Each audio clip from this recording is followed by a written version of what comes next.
സുധാ മഴമേഘം. ഇന്ന് നമ്മളിവിടെ ചെയ്യാൻ പോണത് വെട്ട് കേക്കാണ്. ചായക്കടകളിലൊക്കെ നമ്മൾ ചായക്കൊപ്പം കഴിക്കുമല്ലോ, അത് ഭയങ്കര ടേസ്റ്റാണ്. അതാണ് നമ്മൾ ഇന്നിവിടെ ഉണ്ടാക്കാൻ പോണത്. അപ്പോൾ വെട്ട് കേക്കിന് ആവശ്യമുള്ള സാധനങ്ങൾ എന്തൊക്കെയാണെന്ന് നോക്കണ്ടേ? വരൂ, കാണിച്ചു തരാം. മൈദാ മാവ് ഞാൻ 1/2 കിലോ ആണ് എടുത്തിരിക്കുന്നത്.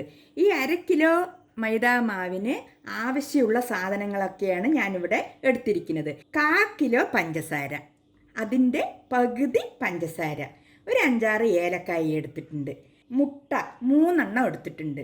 നമ്മൾക്കിതിൽ ഒന്ന് കുറയ്ക്കാം, പക്ഷെ ശരിക്കുള്ള മുട്ടക്കേക്ക് അല്ലെങ്കിൽ ഈ ചായക്കട കേക്ക് ഉണ്ടാക്കണമെങ്കിൽ പഴയ കാലത്ത് ആ ടേസ്റ്റ് വരണമെങ്കിൽ ഈ 3 വേണം. പിന്നെ ഒരു നുള്ളു ഉപ്പ് എടുത്തിട്ടുണ്ട്. പിന്നെ സോഡാ പൗഡറാണ് അല്ലെങ്കിൽ സോഡാപ്പൊടി, അതൊരു സ്പൂൺ എടുത്തിട്ടുണ്ട്, ചെറിയ സ്പൂണിന് 1 സ്പൂണ്. പിന്നെ ഓയിലാണ് എടുത്തിരിക്കുന്നത്. അത് നമ്മൾക്ക് ആവശ്യത്തിന് ആ സമയത്ത് ഒഴിച്ചു കൊടുക്കുക. ഞാൻ കാണിച്ചു തരാം. കാച്ചിയ പാല് 1 കപ്പ് എടുത്തിട്ടുണ്ട്. നമ്മൾക്കത് ആവശ്യമുള്ള സമയത്ത് കുറച്ച് ഒഴിച്ചു കൊടുക്കാം. നമ്മൾക്ക് ആദ്യം തന്നെ പഞ്ചസാരയും ഏലക്കായും ഒന്ന് പൊടിച്ചെടുക്കാം.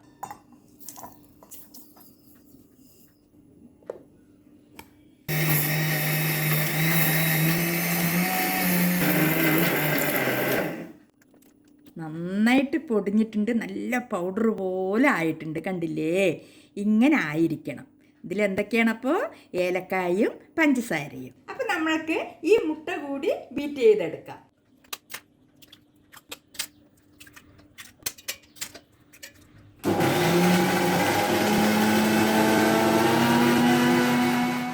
കണ്ടില്ലേ?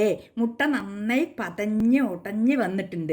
ഇനി നമ്മൾക്ക് ഇതിലേക്ക് പഞ്ചസാരയും ഏലക്കായും പൊടിച്ച് വെച്ചതുണ്ടല്ലോ, അത് നമ്മൾക്ക് ഇതിലിട്ടിട്ട് ഒന്ന് അടിച്ചെടുക്കാം. അപ്പോൾ നമ്മൾക്ക് ഇതിലേക്ക് ഈ ഉപ്പ് കൂടി ഇട്ട് കൊടുക്കുക. അതിന് ശേഷം ഈ സോഡാപ്പൊടി കൂടി ഇട്ട് കൊടുക്കുക. ഒന്നുകൂടി അടിച്ചെടുക്കാം.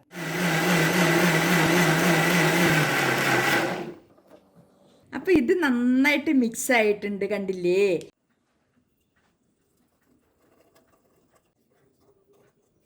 ഇനി ഇതിലേക്ക് ആവശ്യമുള്ള ഓയിൽ ഒഴിച്ച് കൊടുക്കുക. ഒരു 2 സ്പൂണ് മതിയാവും, വലിയ സ്പൂണിന് 2 സ്പൂണ്.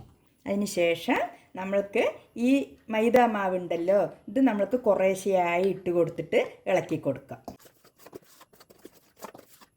ഇത് ഒരുപാട് ചപ്പാത്തിനേക്കാളും കട്ടിയും പാടില്ല, കുറച്ച് സോഫ്റ്റായ മാവായിരിക്കണം. നമ്മുടെ കയ്യിലൊക്കെ ഇത്തിരി ഒട്ടും, എന്നാലും അങ്ങനെയാണ് ആവശ്യം. ആ ബാക്കിയുള്ള മാവ് കൂടെ ഇട്ട് കൊടുത്തിട്ടുണ്ട്. ഇനി നമ്മൾക്ക് നന്നായിട്ട് ഇത് യോജിപ്പിക്കണം. അപ്പം നമ്മൾക്ക് ഇതിനെ കൈകൊണ്ട് കൂടി ഒന്ന് വൃത്തിക്ക് കുഴച്ചെടുക്കാം. നമ്മളിങ്ങനെ നന്നായിട്ട് കുഴച്ചുകൊണ്ടിരിക്കുക. അത് കണ്ടില്ലേ? കുറ്റിപ്പുട്ടിൻ്റെ പരുവത്തിലാണ് ഇപ്പം നമ്മൾക്കിത് ഇരിക്കുന്നത്. അപ്പം നമ്മൾക്കിതിലേക്ക് കുറച്ചുകൂടി ലൂസ് ആവശ്യമാണ്. അപ്പം നമ്മൾ അതിൻ്റെ ആവശ്യത്തിനായിട്ടാണ് നമ്മൾക്ക് ഈ കാച്ചിയ പാല് കുറച്ച് ഒഴിച്ചു കൊടുക്കുക. പിന്നെ നോക്കിയിട്ട് ബാക്കിയുള്ളത് ഒഴിച്ചാൽ മതി. നമ്മൾക്കിതിലേക്ക് കുറച്ചുകൂടി പാൽ ആവശ്യമുണ്ട്, അതുകൂടെ ഒഴിച്ചു കൊടുക്കുക. ശ്രദ്ധിച്ച് ഒഴിക്കേണ്ടതാണ്, ലൂസ് പാകത്തിന് വരണം. ഇതാ കണ്ടില്ലേ? കയ്യിലൊക്കെ ഇങ്ങനെ ഒട്ടിക്കൊണ്ടിരിക്കും. നമ്മൾക്കിത് എന്താ ഇങ്ങനെ ഒട്ടണമെന്നൊക്കെ തോന്നും, പക്ഷെ ഇതാണ് അതിൻ്റെ ശരിക്കുള്ള പരുവം. ഇങ്ങനെയാണ് വരേണ്ടത്. അപ്പം നമ്മുടെ വെട്ട് കേക്കിനുള്ള മാവൊക്കെ റെഡിയായി വന്നിട്ടുണ്ട്. കണ്ടില്ലേ? ഇപ്പം നമ്മുടെ കയ്യിലൊന്നും ഒട്ടുന്നില്ലല്ലോ.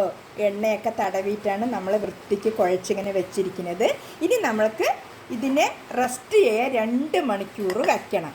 2 മണിക്കൂറെങ്കിലും കഴിഞ്ഞിട്ടേ നമ്മൾക്ക് ഇനി അടുത്ത പരിപാടി ചെയ്യാൻ പറ്റുള്ളൂ. 2 മണിക്കൂർ കഴിഞ്ഞു. ഇനി നമ്മൾക്ക് ഇതൊന്ന് തുറന്ന് നോക്കാം. ആ വെട്ട് കേക്കിൻ്റെ മാവൊക്കെ സെറ്റായി വന്നിട്ടുണ്ട്. ഇനി നമ്മൾക്ക് ഇതൊക്കെ ഒന്ന് മുറിച്ചെടുക്കാം.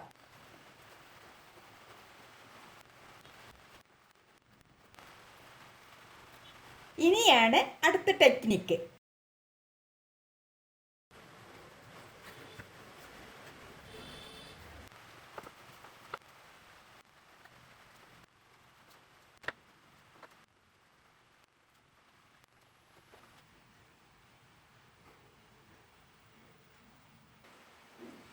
നമ്മൾക്ക് വെട്ട് കേക്ക് ശുദ്ധമായ വെളിച്ചെണ്ണയിൽ വറുത്തെടുക്കാം. നമ്മുടെ വെട്ട് കേക്ക് വറുത്തെടുക്കുമ്പോൾ എണ്ണയിൽ ഇങ്ങനെ മുങ്ങിക്കിടക്കണം. എണ്ണ നന്നായി കാഞ്ഞിട്ടുണ്ട്. ഇനി നമ്മൾക്ക് വെട്ട് കേക്ക് ഓരോന്നായിട്ട് ഇതിലിട്ട് കൊടുക്കാം. പതുക്കെ ഇടണം. ഒരുപാട് ഹൈ ഫ്ലെയിമിൽ വയ്ക്കാൻ പാടില്ല. തീ മീഡിയം ഫ്ലെയിമിലായിരിക്കണം കത്തേണ്ടത്. ഇപ്പം തന്നെ ഗോൾഡൻ കളർ ആയി കഴിഞ്ഞതാ, കണ്ടില്ലേ? എന്ത് ഭംഗിയാണ്, സ്പോഞ്ച് പോലെ ഉണ്ട്. ഇതാ ഒന്ന് നമ്മൾക്ക് തിരിച്ചിട്ട് നോക്കാം. ഇനി ഉൾവശമൊക്കെ നന്നായിട്ട് വേകാനുണ്ട്.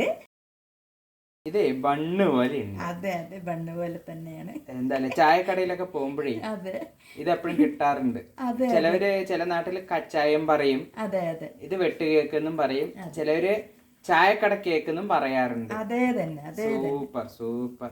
ഇത് Thrissur bus stand, Palakkad bus സ്റ്റാൻഡിലൊക്കെ പോയി കഴിഞ്ഞാ അവിടെയുള്ള മിൽമ അല്ലെങ്കിൽ നല്ല നല്ല ചായക്കടകളുണ്ട്. അവിടെയൊക്കെ ഇത് സ്ഥിരം കിട്ടും. പണ്ട് കാലത്തൊക്കെ കൃഷിപ്പണിക്ക് വരുന്നവരൊക്കെ ഓരോ ചായയും ഓരോ വെട്ട് കേക്ക്, ഇത്രയും വലിയ വലിയ വെട്ട് കേക്കായിരിക്കും. ഓരോന്നും ഉരുണ്ടിട്ട് അതിന്റെ ഒരു ഭാഗം ഇങ്ങനെ പൊളിഞ്ഞിട്ട് ഇതുപോലെ ഉണ്ടാകും. അത് നല്ല ഭംഗിയുണ്ടാകും. അപ്പൊ അവര് അതിൽ കളറൊക്കെ ചേർത്തുന്നത് കൊണ്ട് ഉൾവശം നല്ല മഞ്ഞ കളറായിരിക്കും.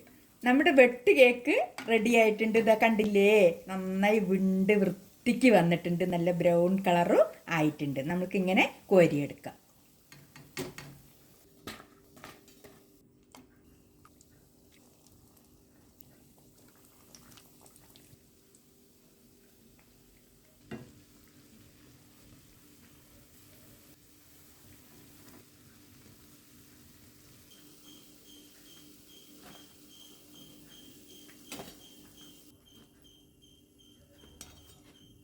അപ്പം നമ്മുടെ ചായക്കട സ്പെഷ്യൽ വെട്ട് കേക്ക് ഇവിടെ റെഡി ആയിട്ടുണ്ട്.